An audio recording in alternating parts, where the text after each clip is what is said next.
Chapter 1. An Invitation to Wiltshire. It is one of the curious facts of life that just when one is enjoying the peace of idleness, the fingers of fate, or perhaps more accurately the fussing fingers of Poirot, see fit to stir the teacup of tranquillity. We had been enjoying an unseasonably fine spell of weather in London, the sort that gives even the most hardened urbanite the impression that nature has not quite abandoned the city. The air was soft with the promise of spring, and the trees in the square outside our flat on Clapham Common had begun to show a tentative blush of green. I had returned from a brief sojourn in the north, full of tales of trout and the perils of county buses, only to find Hercule Poirot immaculately attired, as always, perched like a self-satisfied cat in his favourite armchair.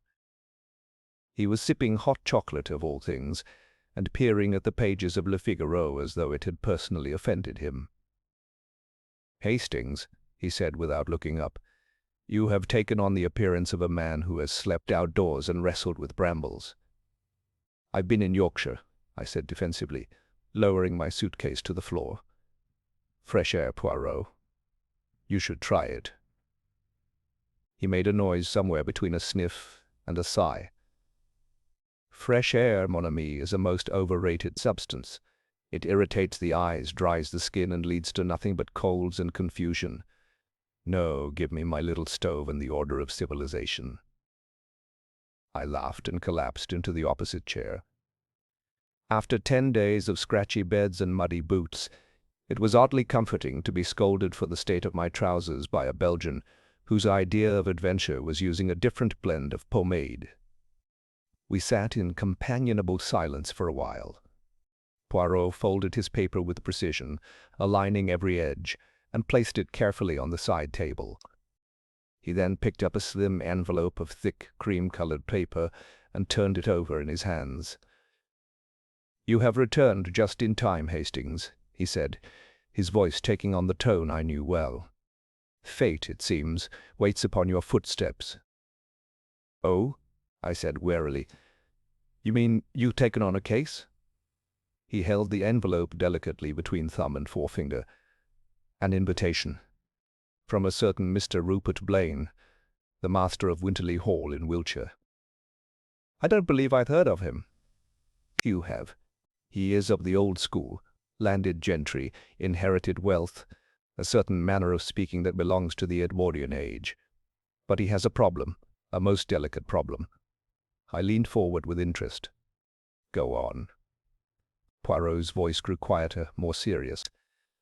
2 days ago, Mr. Blaine's wife, Lady Winifred, was found dead in her boudoir. A fall, they said at first. She was discovered lying near her dressing-table. The doctor, a local man of traditional instincts, certified death by misadventure. But Mr. Blaine is not so easily satisfied. He writes to me in great confidence. There were, how shall I put it, details. "Details?" Poirot nodded slowly. "A perfume bottle shattered, a glove missing. The lady was wearing jewelry, but one earring was not fastened properly, and the mirror above the table moved by perhaps an inch or two. Trifles, Hastings, but the trifles, they are everything." I felt a familiar thrill stir in my chest. "You think it was murder?" "I think," he said carefully, "that something is not as it should be. Mr. Blaine requests my presence, not to involve the police further, but to satisfy himself. Discretion is essential. It seems the household has secrets, and secrets, as you know, can be fatal." There was something in the way he said it, softly, with a kind of reverence, that gave me pause. Poirot often affected a certain theatricality when cases presented themselves. But this was different. He was serious, even somber. "Will Jack be involved?" I asked. "No. Scotland Yard considers the matter closed. Mr. Blaine would not have written to me otherwise." "And you want me to come with you?" He gave a faint smile. "But of course, mon ami, your good sense, your English heart, your eye for character, they are invaluable. Also, I have found that you are especially good at speaking to the domestic staff." I flushed slightly. I suppose I can be a bit less foreign. Exactament. We discussed the practicalities. Winterley Hall was near a village called Langbourn, not far from the cathedral town of Salisbury. We would be taking the morning train from Waterloo and arriving by motor car in the afternoon. "Do pack appropriately," Poirot added. "Mr. Blaine is a traditionalist. Formal dress is expected at dinner." "Good Lord, are you bringing your white tie?" "I never travel without it." I shook my head in amusement. "Well, I suppose it's better than rotting in London, though I was planning on catching up on my club correspondence." "Pah!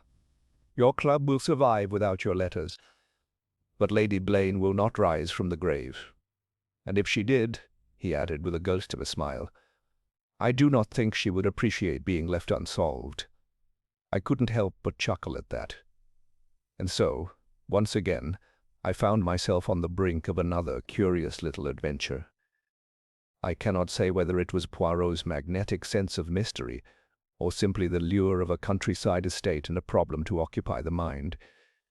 But I was eager, in my own fashion, to see what lay beneath the polished surface of Winterley Hall. And if I had known then what awaited us among the faded tapestries and whispered tensions of that old house, I might not have been so quick to laugh. Chapter 2. Winterley Hall. The journey to Wiltshire was uneventful, save for a minor disagreement between Poirot and the dining-car steward regarding the correct method of preparing scrambled eggs. "Non, monsieur, the texture must be smooth like silk, not dry like the inside of an old hat." Otherwise the trip passed in comfort and a certain degree of anticipation. The countryside, as we in comfort and a certain degree of anticipation. The countryside, as we drew nearer to our destination, grew increasingly picturesque. Undulating green fields dotted with hedgerows, stone cottages with thatched roofs, and here and there the silhouette of an ancient church steeple rising above the trees. It was a vision of England as it appears in illustrated calendars and sentimental novels. At Langbourn Station we were met by a smartly dressed chauffeur who introduced himself as Riggs. His manner was efficient, though not particularly warm. A man doing his duty, and no more. The motor car that awaited us was a well-kept Daimler of a pre-war model. As we drove through narrow, winding lanes, I took in the landscape with keen interest. Poirot, as usual, made a show of disliking the speed, and kept a white-gloved hand firmly on the door-handle. "Such haste is indecent," he muttered, as we jolted over a rut. "One cannot properly observe the world when it is flying past at 30 miles an hour." 35, corrected Riggs without turning his head. "Quelle horreur," murmured Poirot. It was nearing 4 o'clock when we arrived at Winterley Hall. The house stood on a gentle rise, partially hidden behind ancient yew trees and fronted by a sweeping gravel drive. It was a rambling old building, mostly stone, with Tudor chimneys and Georgian windows. One wing appeared to be of a much older vintage, perhaps Elizabethan, with a low-slung roof and latticed windows that looked like they had not been opened in a century. As we stepped out onto the gravel, the door opened and a tall, angular man descended the steps to meet us. He wore a dark lounge suit and bore the kind of facial expression one associates with funeral directors, polite, composed, and faintly preoccupied with mortality. "Mr. Poirot," he said. "Rupert Blaine. I'm grateful you were able to come." Poirot bowed slightly. "It is I who am grateful, monsieur, for your trust. May I present my colleague and dear friend, Captain Hastings?" We shook hands. Blaine's grip was dry and firm. His face, though lean, retained traces of former handsomeness. His features were finely drawn, and his hair was just beginning to grey at the temples. He had the bearing of a man accustomed to command, but not untouched by sorrow. "I must apologize," he said, as we entered the cool dimness of the front hall.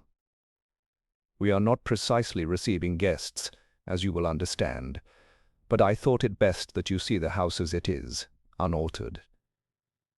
We passed through a series of rooms, a panelled drawing room with worn brocade curtains, a library that smelled of leather and pipe smoke, a morning room filled with chintz and the faint, lingering scent of lavender.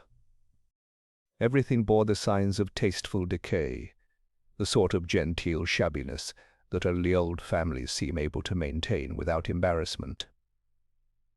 "I haven't informed the staff of your purpose," Blaine continued as he led us toward the staircase. "They believe you are, well, cousins of mine, distant and curious.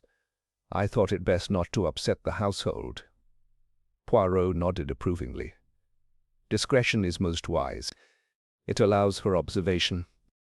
How do you English say it? In situ." The bedroom corridor was long and narrow, with faded portraits along the walls and creaking floorboards underfoot. At the far end, Blaine opened a door with some reluctance.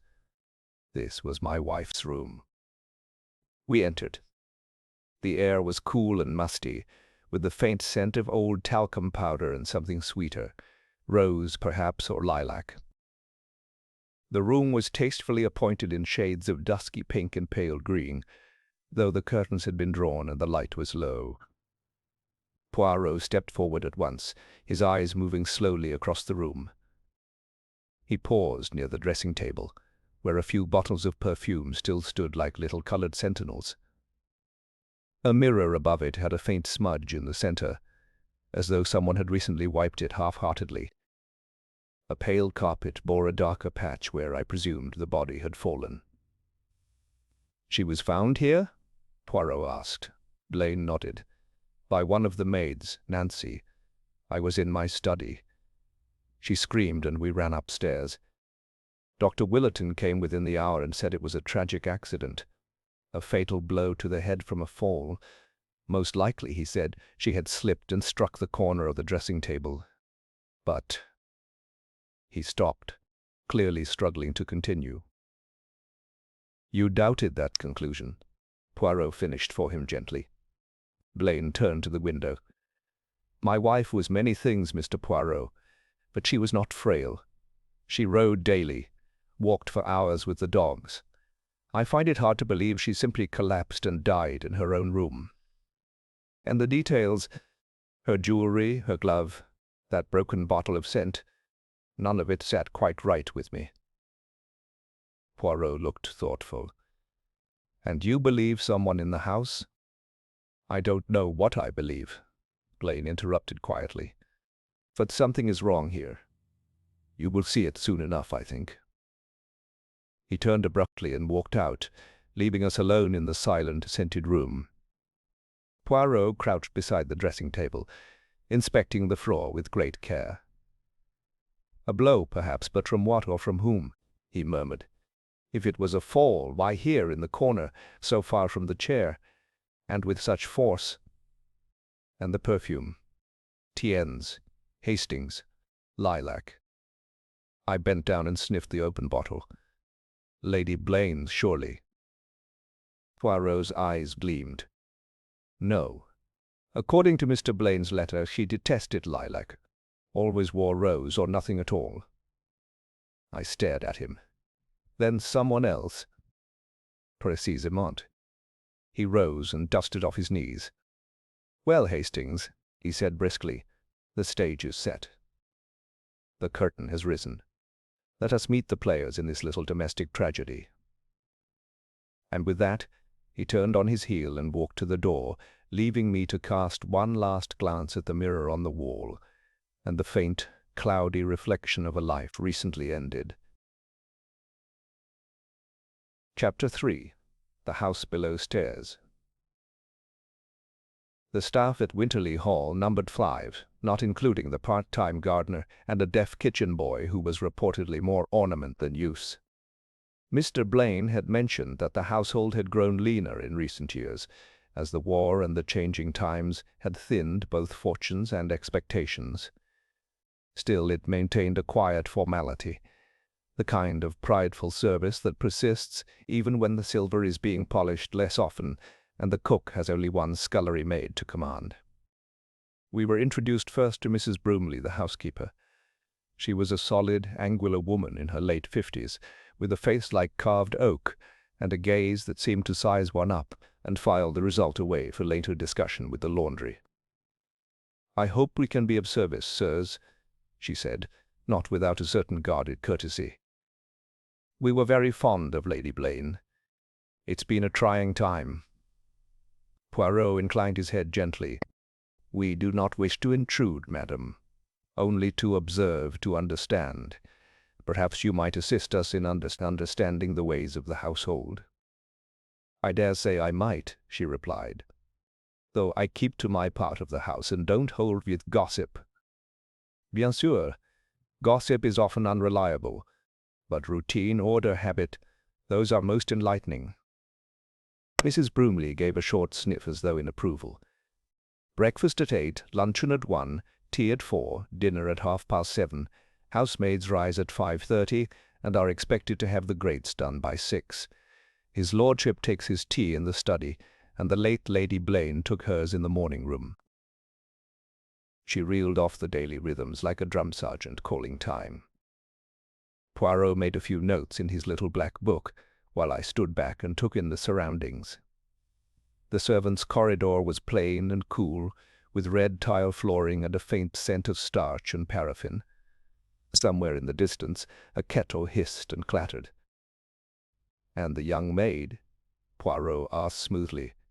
"Mademoiselle Nancy?" Mrs. Broomley's eyes narrowed ever so slightly. "Still here, yes, though I can't say I'd have kept her on." "Oh?" said Poirot mildly. "She was the one who found the body, I understand." "She was. Screamed the house down. I came running myself. And I don't say the poor girl isn't shocked, but she's, how shall I put it, temperamental, moody, always drifting off in her own thoughts. Not steady, if you understand me." "She has been in service here long?" 6 months. Came with a reference from the vicar's wife in Marlborough, but she's not country stock. City girl, I'd wager.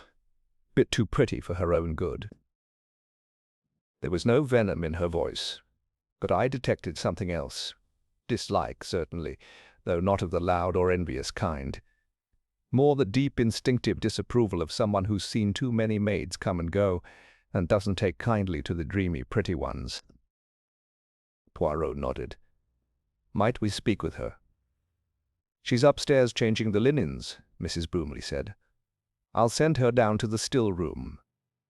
The still room, as it turned out, was a small chamber off the kitchen, formerly used for preserving and bottling, but now more or less a quiet corner for tea-making and nervous conversations.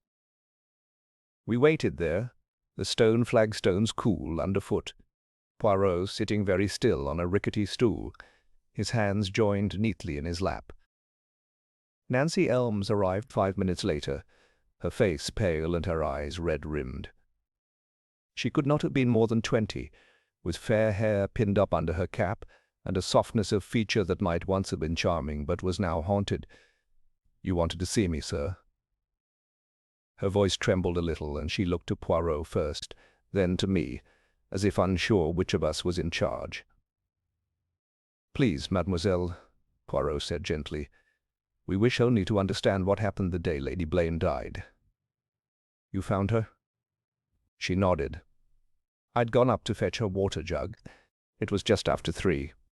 I knocked, but she didn't answer. The door was ajar, and I thought she must have been resting. But when I stepped in—" She paused, biting her lower lip. She was on the floor, lying still. Her head was— She broke off, visibly shaken. Poirot let the silence linger a moment, then said softly, "You were fond of her." Nancy hesitated before answering. "She was kind to me, at first," she said slowly. "Not like Mrs. Broomley, always watching. Her ladyship said I reminded her of someone. Her sister, I think. She gave me books to read, told me I ought to better myself." A faint shadow passed over her face. "She could be sharp, though, if she thought you'd disappointed her." "Books." Poirot perked up slightly. She said I ought to read more than just picture weeklies. Gave me novels. One was Persuasion. A shy, sorrowful smile touched her face. She said I had a romantic soul. I admit I found the girl oddly affecting. There was something genuine in her distress, a kind of fragile grief not easily faked. Still, I could not help but recall what Mrs. Bromley had said. Too pretty, too dreamy. "You didn't move the body?" Poirot asked quietly. Nancy shook her head. "No, sir. I screamed and ran down the hall. Mr. Blaine came running, and Mrs. Bromley too." "Had you seen Lady Blaine earlier that day?" "Yes. At luncheon. She wasn't herself, though." "In what way?" Nancy hesitated. "She'd had a row with Mr. Blaine. I didn't hear what about, but her voice, it was sharp, and he slammed the door when he left." "Did that sort of thing happen often?" "No, sir. Never before, not that I heard." Poirot made a small note. "And the glove, mademoiselle?" "One was found missing." Nancy blinked. I don't know about that. She was still wearing her rings, I remember that. The brooch on her dress, too. It looked odd." "Odd?" She fidgeted with her apron. "It was crooked." Poirot straightened slightly. "Crooked?" Nancy nodded. "As if she'd been in a hurry. Or maybe someone else had pinned it on after." There was a silence. "Merci, mademoiselle," Poirot said at last, rising. "You have been most helpful. Do not trouble yourself further. Hastings?" We stepped into the corridor. Poirot said nothing until we had climbed the stairs once more and reached the upper floor. Then, suddenly, he turned to me with that bright look he always assumed when the first contours of a case began to take shape in his mind. "She tells the truth, Hastings. That much is clear. But she tells it in fragments. And a fragment is dangerous. It is the puzzle piece that may fit in more than one place." "You think she knows more than she's saying?" "I think," said Poirot slowly, "that the wrong question has been asked. Not who found Lady Blaine, but who was the last to see her alive." Chapter 4. The Man in the Study. Mr. Blaine's study was located at the rear of the house, overlooking a clipped yew garden that had seen better days. The room itself was handsome in an old-fashioned way. Dark wood paneling, shelves of legal volumes and travel memoirs, and a rather battered mahogany desk under the window. The only modern intrusion was a wireless set, perched beside a globe that still bore the borders of the empire. He greeted us with polite reserve, a cigarette already lit and held at a faintly aristocratic angle. He had changed into a grey tweed jacket and looked less composed than when we'd arrived. The man not accustomed to emotional strain, but doing his best to pass through it untouched. Poirot declined the offer of a cigarette and took the chair indicated, folding his hands neatly in his lap. I stood by the fireplace pretending to admire an etching of the Parthenon. "Mr. Blaine," Poirot began, "we have spoken with Mademoiselle Nancy." Blaine exhaled slowly. "Ah, and did the girl shed any light?" "She is honest, I believe," said Poirot, "but nervous. She says your wife was upset after luncheon, that there was a disagreement between you." The man stiffened. "It was nothing, a trifling matter." "Trifles can sometimes be illuminating." Blaine stubbed out his cigarette and lit another with deliberate calm. "It was about the estate accounts. I have been forced to make certain economies. Winifred objected to dismissing the second housemaid. She thought it beneath her station to run a house with only one."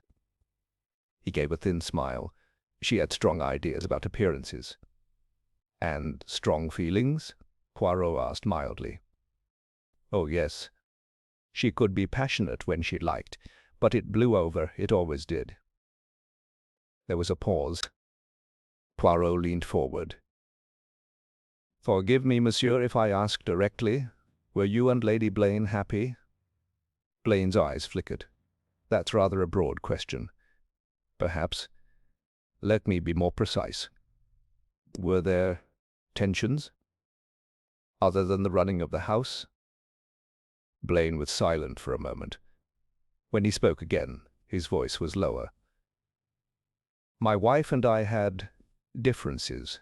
She was intelligent, observant, often difficult. There were no affairs, if that's what you're implying, but we had grown distant. I have my work, my horses, my duties on the local council. She lived very much in the private sphere. Poirot nodded.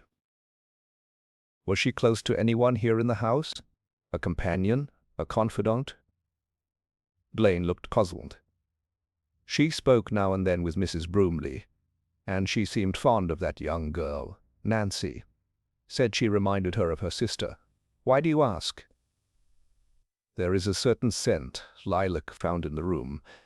Lady Blaine did not wear it, but Mademoiselle Nancy does. Blaine frowned. Are you suggesting she... That's absurd. The girl's harmless. A bit dreamy, perhaps, but hardly dangerous.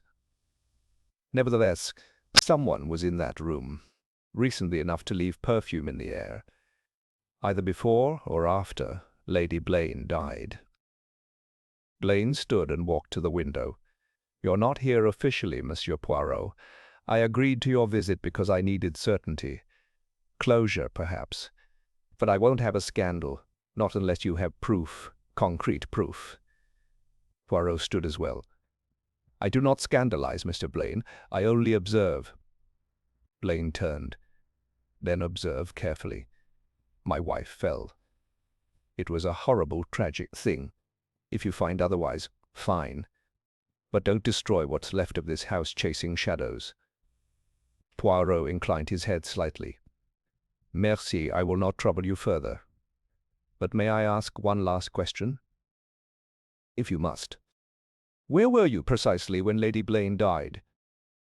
Blaine's eyes didn't waver. In this room, writing letters. I believe I sent Riggs to the village at the time. You'll find no secret passageways if that's what you're after.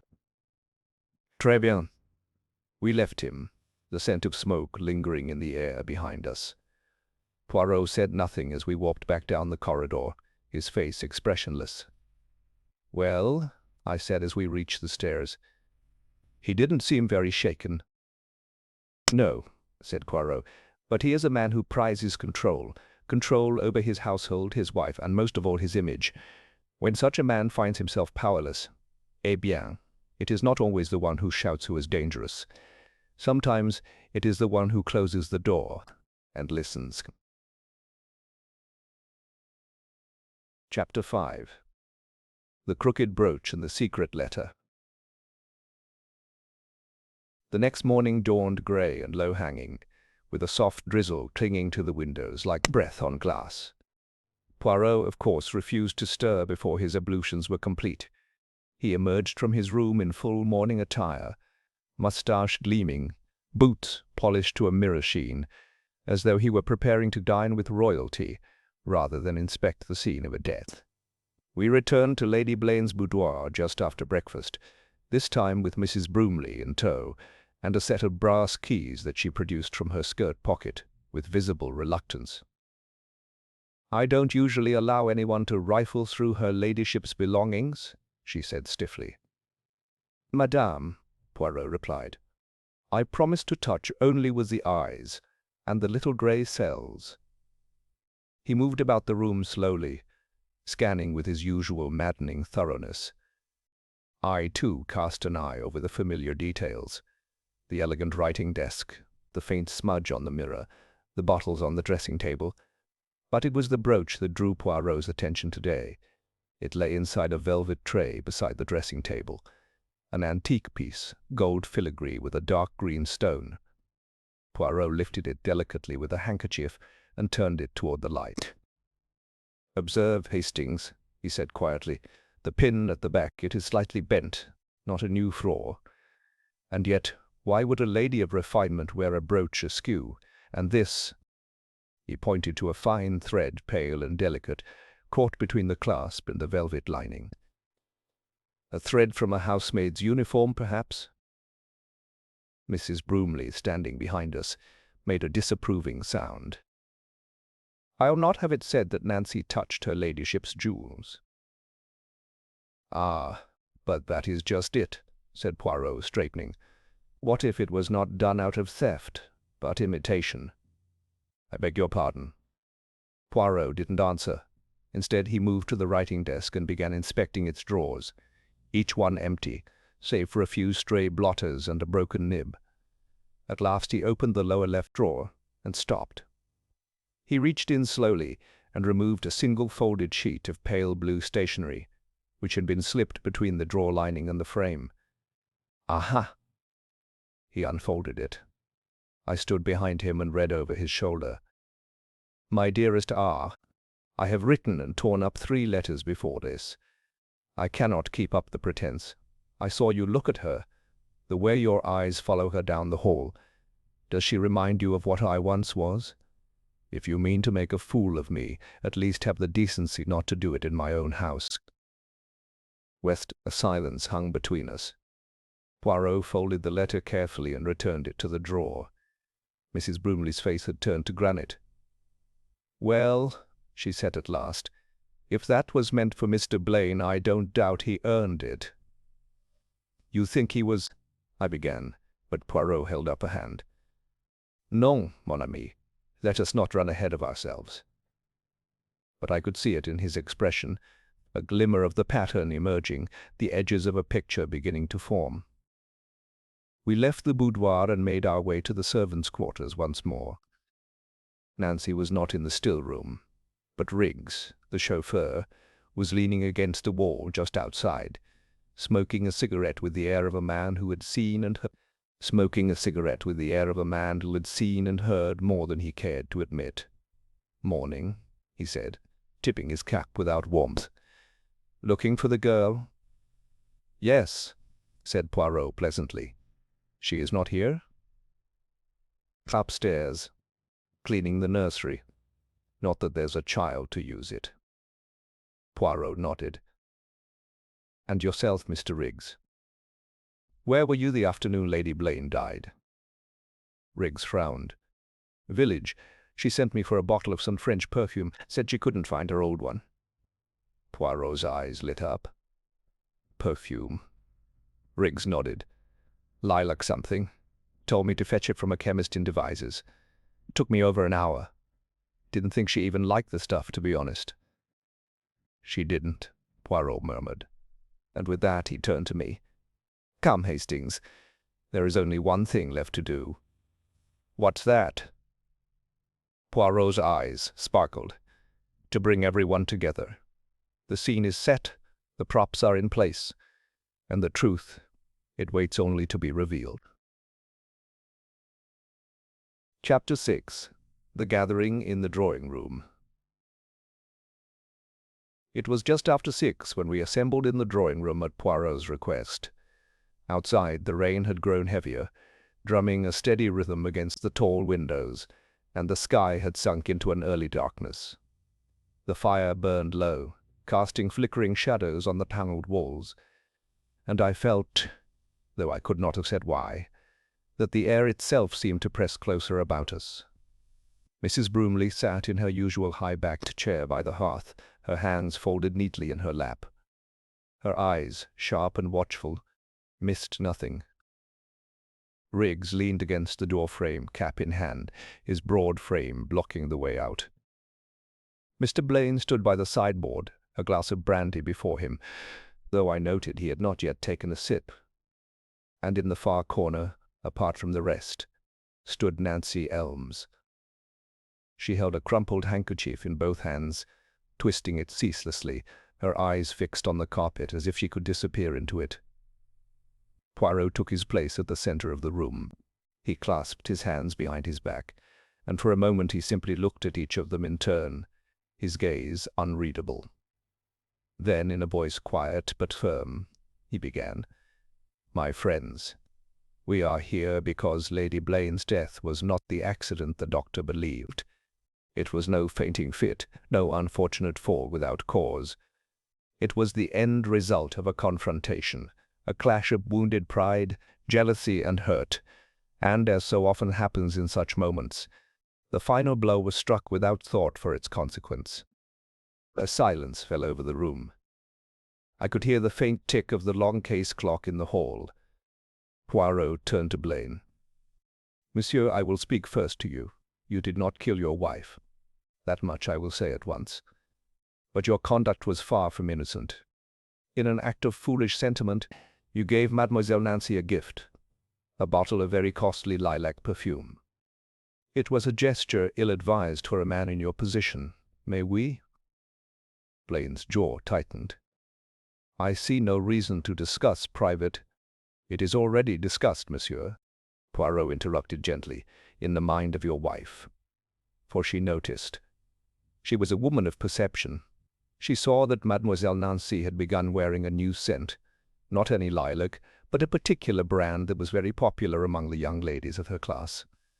She knew the cost, she knew the rarity, and she knew that a lady's maid could not afford such a thing. There was only one person in this house who would spend so freely on such a trifle." Mrs. Bromley gave a short, derisive sniff at this, but said nothing. Poirot went on. "Lady Blaine searched Mademoiselle Nancy's room and found the empty bottle, proof enough for her. Meanwhile, monsieur, you had already ordered a replacement, arranging with Riggs to collect it in Devizes. You wished the matter kept quiet, so you wrote a note in your wife's hand, confirming the errand to shield yourself should anyone ask why Riggs was gone." Blaine's mouth tightened, but he did not speak. Poirot continued. "Lady Blaine summoned Mademoiselle Nancy to her boudoir, bringing the empty bottle with her. I could picture it now. The room, the pale afternoon light, the tension between the two women. She confronted you, mademoiselle," Poirot said softly. The words were sharp. "She accused you of vanity, of deceit, of stepping above your station. She told you she would see you dismissed before the week was out. She may even have named Monsieur Blaine in her accusation, and then, in her anger, she smashed the empty bottle against the dressing table. The scent of lilac flooded the air." Nancy's fingers clenched tighter around the handkerchief. "It was a gesture meant to humiliate you," Poirot went on, "to destroy the evidence in a manner that said, 'I know, and now you have nothing.' But it had the opposite effect. The shattering glass, the perfume on the air, it was like the spark to dry tinder. The insults, the shame, the anger, all these boiled over. And so, in a single movement, you shoved her." Nancy gave a small gasp, but Poirot's voice did not falter. "She fell, struck her head against the edge of the dressing table, and in that instant she was dead. The doctor saw only a fall. He did not see the quarrel that preceded it. But the little details told me the rest. The crooked brooch, pinned in haste, the missing glove, dropped and forgotten, and the smudge on the mirror, made when you wiped it in a moment of panic. You looked into the mirror above the dressing table and saw yourself, not as you wished to be, but as she had named you, and you could not bear the sight." Blaine shifted in his stance. "You mean—" Poirot inclined his head. "Yes, monsieur. Mademoiselle Nancy killed your wife, not with premeditation, but in the heat of an argument she could not bear to lose." For a moment, the only sound was the rain against the glass. Nancy's voice, when it came, was low and shaking. "She said I was nothing, that I was a servant pretending to be a lady. She laughed when she broke it. Laughed. I just wanted her to stop." Poirot's expression was grave. "And so she stopped forever." That is the danger of such moments, mademoiselle. They last only seconds, but they change everything. He turned to me. Hastings, the constable in Langbourn is expecting our call. I rose, my legs feeling oddly heavy, and went to the hall. Behind me, Blaine had turned away from the room, staring into the fire. Mrs. Broomley had risen and placed a firm hand on Nancy's shoulder. The girl stood rigid under it, her eyes fixed on the floor. Epilogue. The inquest at Langbourn was a subdued affair, conducted with as much discretion as the coroner and local authorities could manage. Poirot's presence lent a certain gravity to the proceedings, though he was careful not to embellish his testimony. He spoke of the facts plainly, the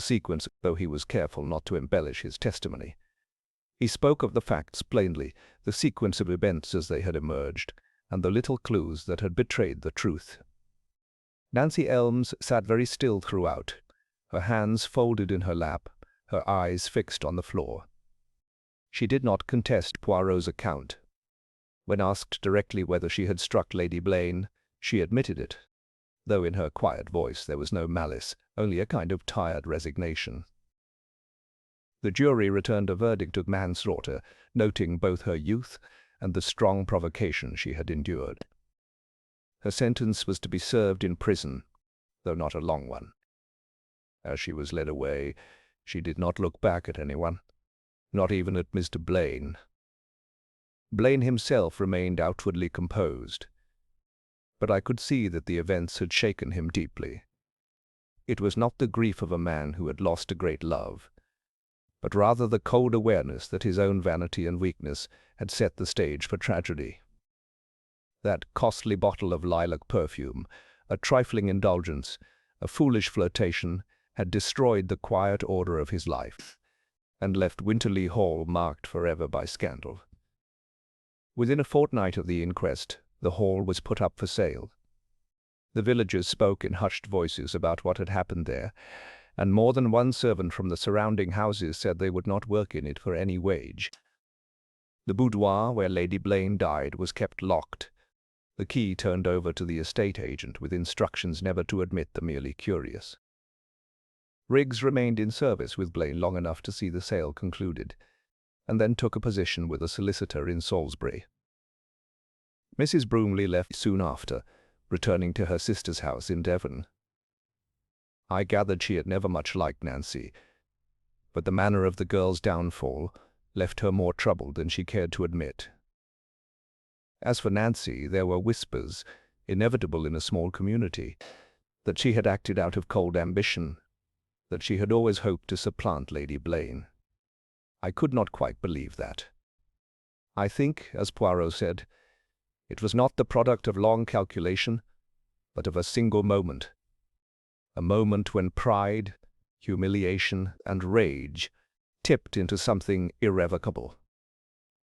When I remarked to Poirot one evening back in London that he had been unusually gentle with her during the investigation, he looked at me over the rim of his chocolate cup. Hastings, when a man kills for gain or for the sport of it, I have no pity. But here was a crime born of emotion, an emotion that she did not master. In such cases, one must remember that it is the weakness that is human, even if the act is unforgivable. I thought about that for some time. It was true that Nancy's crime had not been premeditated, but it was no less final for that. Lady Blaine's life was over, Blaine's reputation in tatters, and Nancy's own future reduced to the narrow grey corridors of a prison. Years later, passing through Wiltshire on another matter, I found myself detouring to Langbourn. Winterly Hall had been sold to a respectable family from London as a countryside refuge. The gardens were still kept, though not with the same precision, and ivy was beginning to creep across the southern wing. I stood for a while by the iron gates, looking at the upper windows, and I could not help but think of that afternoon, of the faint, sweet trace of lilac that had hung in the air long after the bottle had been smashed. Poirot once told me that certain scents have a way of lodging in the memory, more than colors, more than sounds. And in that case, he was right. Even now, whenever I catch the faintest hint of lilac, I am carried back to that room, to the smudge on the mirror, the glitter of broken glass, and the knowledge that in the span of a few heated words, 3 lives had been shattered. Postscript from the notes of Hercule Poirot. It is curious, the case at Winterly Hall. It was not my most intricate nor my most perilous, yet it lingers in my thoughts long after others have faded. Why? Because it was not born of the grand passions so beloved of the theatre. No vast fortune was at stake, no years of cold plotting, no conspiracy of silence. Instead, it was the small thing, the scent of a flower, bottled, that began the chain of events. Monsieur Blaine, the man was vain, yes, but not cruel. His folly was the folly of a man who enjoys admiration and is careless with the consequences. He gave to the young maid a gift meant to flatter and please, thinking perhaps it would remain his little secret. He forgot that a secret shared between 2 will soon be known to 3, and that the 3rd may be the most dangerous of all. Mademoiselle Nancy Elmes. She was young, impressionable, and not without ambition. When Lady Blaine gave her books, encouraged her to better herself, perhaps she imagined a path to another life. But such kindness, when it turns to scorn, becomes sharper than the knife. The empty bottle, the proof of her indulgence, in the hand of her mistress, accompanied by words meant to wound. This was too much. The little grey cells tell me that in that instant she saw herself not as she wished to be, but as Lady Blaine saw her, an impostor in borrowed feathers, and in that instant the push came. Lady Blaine herself, proud, quick of temper, and not without a cruel edge when her dignity was challenged. She broke the bottle as a symbol of her triumph. I know your secret, and now it is nothing. But in shattering the glass, she released more than perfume into the air, and so 3 people, each with their vanity, their pride, their need to be seen as more than they were, came together in one room. The result was death. The jury called it manslaughter, but in truth it was a crime of mirrors. Each saw in the other what they feared most in themselves. I have in my time solved murders committed for money, for love, for revenge. But this, mon ami, was for the preservation of self, a thing as potent as any of the others. And so I write it down here, not for the glory of the solving, but for the reminder. Beware the moment when pride is wounded. In that moment, reason departs, and the hand may do what the heart will regret forever. As the Wiltshire shadows lift, Hercule Poirot reveals Nancy Elmes's desperate push that claimed Lady Blaine's life, born of scorned pride and a broken perfume bottle. The maid in the mirror, inspired by the true events of the Nancy Evans case, concludes with justice served, yet echoes of wounded vanity lingering like cracked glass. We hope this descent into fragile egos has gripped you, dear listeners. Did you suspect the maid's hidden fury, or were you deceived by the mistress's composure? Share your thoughts below. If the maid in the mirror has enthralled you, please like and subscribe to Nocturnal Tales for more tales of suspense. Support our craft with a tip via Super Thanks or by joining our membership, link in the description. Thank you for joining us, and until our next tale, may your nights be filled with intrigue and your days with clarity.